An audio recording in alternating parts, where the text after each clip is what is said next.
Okay, good afternoon. David? Hey Mike, David Moore, Dallas Morning News. Understanding there are some things you want to clean up out of that game, but when you look back on it, was it just a case of two teams making a lot of big plays and big moments and they just won, or is there, you look at it a little differently? Definitely. I mean, I think like anything, you always come out of the game and you look at the details and the things you can do better.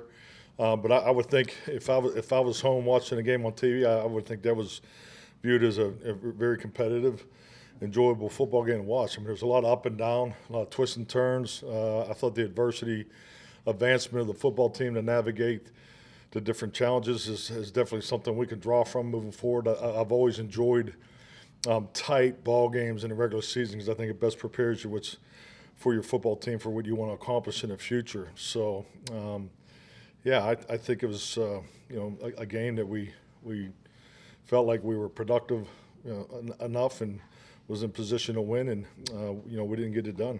And that's the thing you're talking about the tight games. The way the season's unfolded at this point, you haven't had that many of them. So you feel that serves you better as you go along, the more of these you have? Yeah, totally. I'm trying to remember the year. I think it was 11. We went 15-1. We're winning a lot of games by big margin, and then we had a tough game up in New York, and just in the locker room, it's just, hey, we need those type of games. And so that's, I mean, just like anything, as a coach or a player, you learn from those experiences. And hey, trust me, you like to get about 10 big wins in a row out of the way, and then have a bunch of tight ones after that. But if you could pick your order, but I think these are games that your young players especially have to learn to play in. I mean, our young players will be better moving forward because of this experience.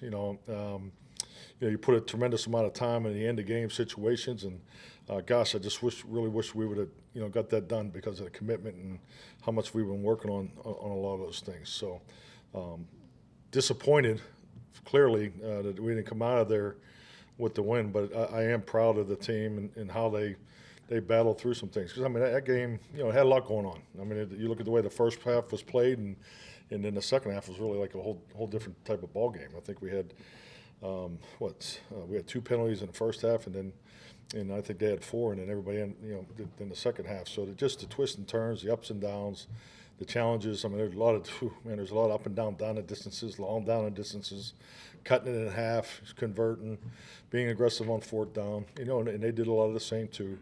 The third quarter was a challenge. Clearly that's when the time of possession flipped, and we went in with the lead, and then going to the 4th quarter, we got behind 2 scores, and battled all the way back and was in a position to win. So a lot that went on in the game. The videos was good. The corrections was good. The players are, they're confident of where we are, but more excited about where we're going. All right, so for what's talking about, how would you evaluate the play of Terrence Steele? Is he where he was before the injury, and what can you do to help him? Yeah, I think like anything, anytime a player has a major joint injury, the first year back is all a very it's a challenge. There's no doubt.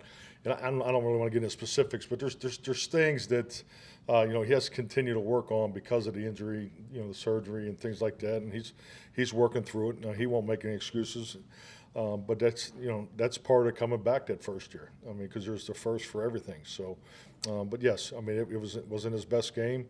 We've looked at it, he's looked at it, and he'll definitely learn from it. But yeah, he's definitely still fighting back a little bit from the injury. And conversely, I mean, when Tyron Smith's on the field, it seems like he's the old Tyron Smith.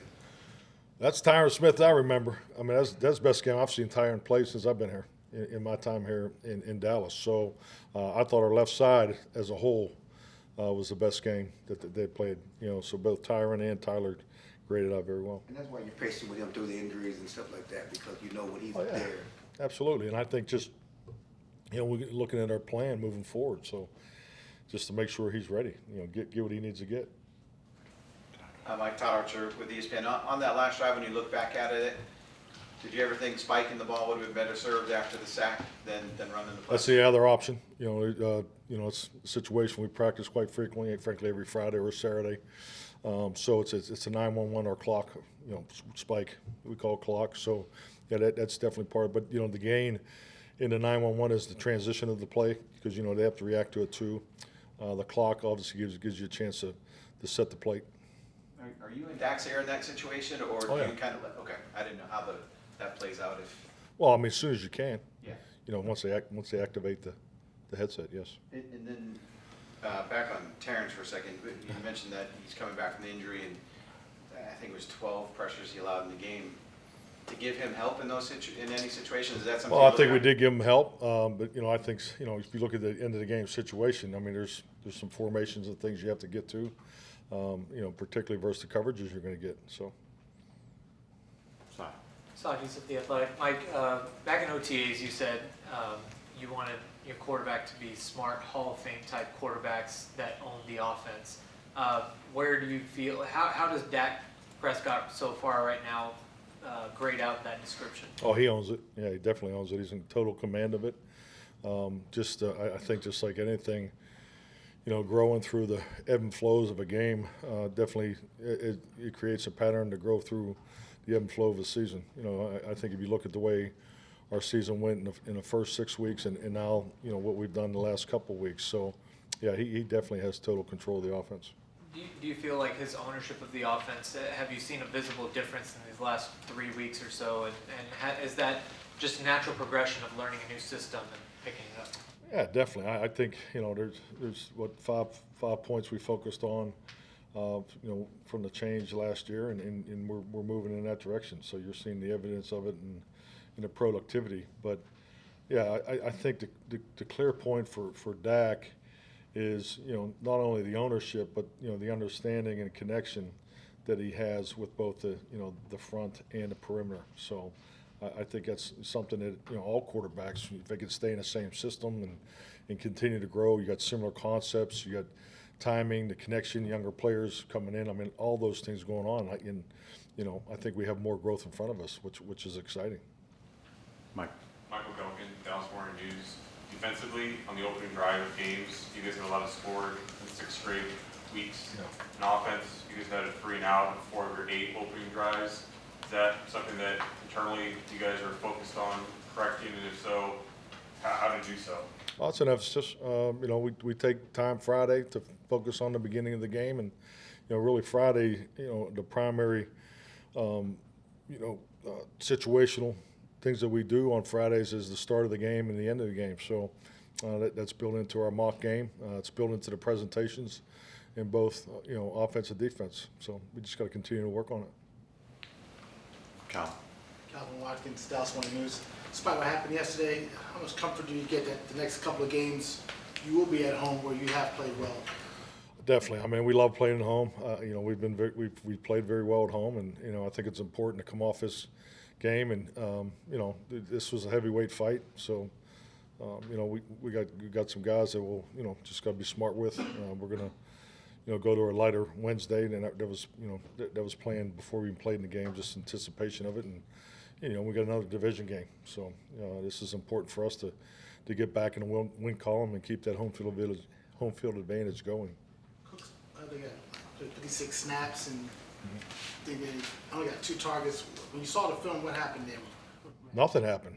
He was a big part of, you know, of the production. We have a tremendous amount of production in the pass game, and Brandon and all the guys are part of that. So, I mean, I get it. You know, you want to see the ball spread out to everybody, which it was.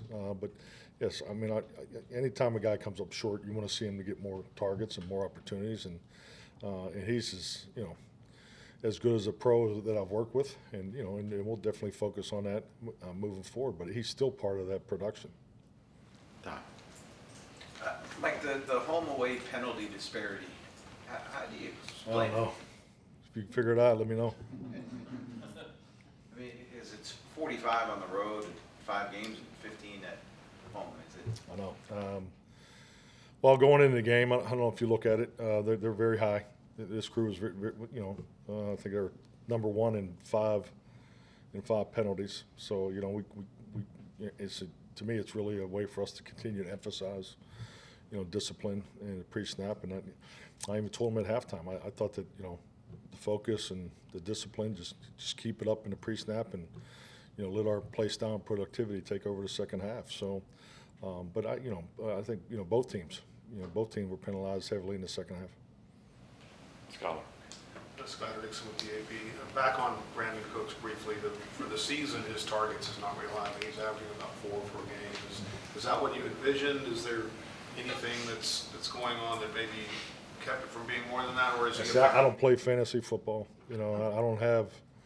We have game plans, and I think it's important. And this is which is a challenge for guys because our system's built on making the quarterback successful. That's the way this past game's taught. It's the way I've learned it. It's the way it's always been in the last 30 years. And the quarterback's responsible to go through progressions. The way they play coverage can't affect that. So, all those things.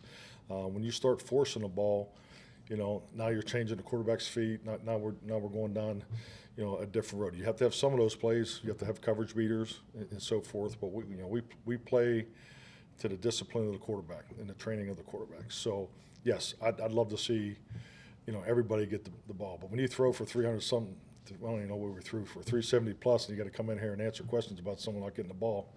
Come on. I don't think that's real evaluation. Michael.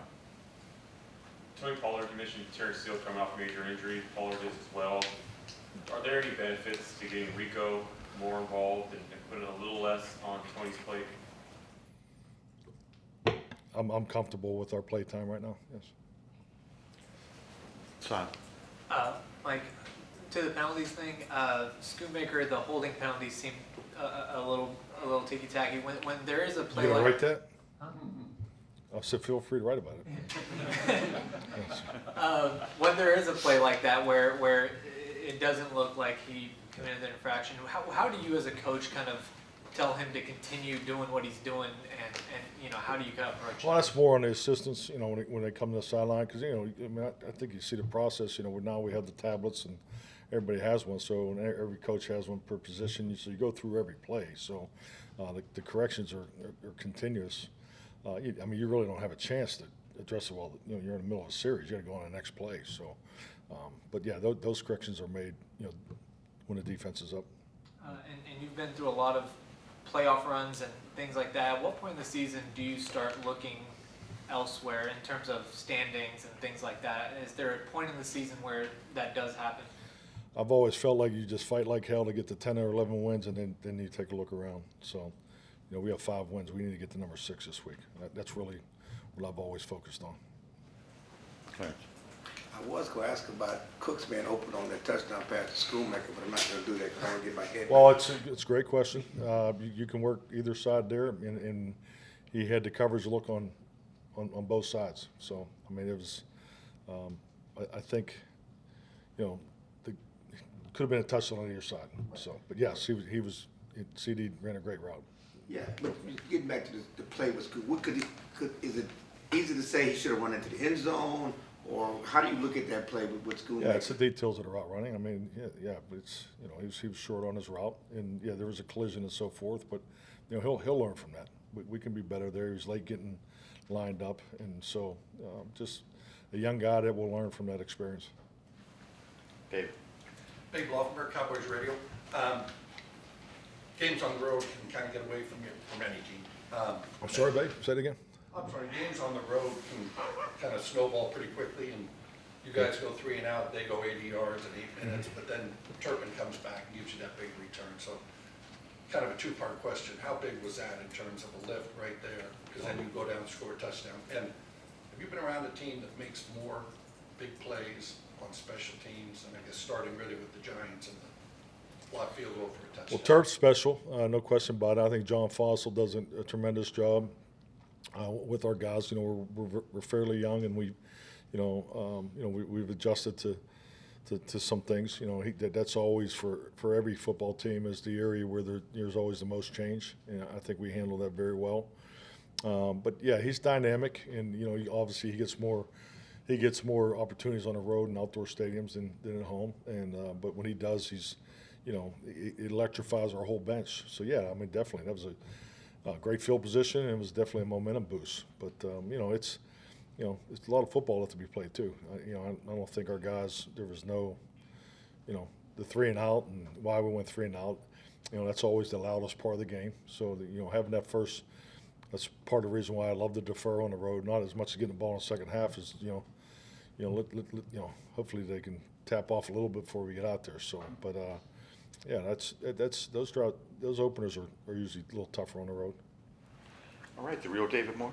Since we've asked you so much about ball distribution, with CeeDee Lamb's emergence here this season, have you always, when you look at ball distribution, have you always just focused on your completion and run touch numbers versus how much one guy in particular is ever getting the ball?